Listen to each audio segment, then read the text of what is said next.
This is what a perfectly adjusted derailleur sounds like. It requires correctly adjusted internal and external limits, a properly tensioned derailleur cable, and the right distance between the rear derailleur and cassette. It is best to set the limits first. Whether inside or outside doesn't matter. In the outer limit, the chain runs on the smallest sprocket. The guide pulley of the rear derailleur should be exactly aligned behind it. To adjust, turn the limit screw marked with a large H on the rear derailleur.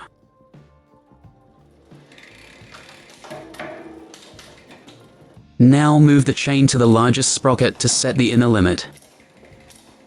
Once again, the sprocket and derailleur pulley should be aligned. To ensure this, turn the limit screw of the rear derailleur, which is labeled with a large L. With both limit screws, whether H or L, turning clockwise means that the rear derailleur moves towards the center of the cassette. On the other hand, turning anti-clockwise moves it to the edge of the cassette. You can adjust the distance to the cassette using the so-called B-screw.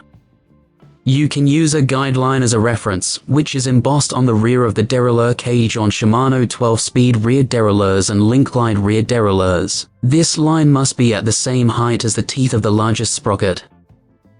There are special gauges for this step for SRAM rear derailleurs.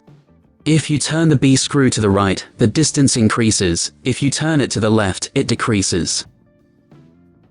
We use the tension of the shift cable for fine tuning. It is best to shift completely from the smallest to the largest sprocket and back again in the opposite direction. This will quickly tell you whether the cable needs to be tightened or loosened. EBIKE24 wishes you great success. And if you don't want to miss our other tutorials, subscribe to our channel. Until then, see you later.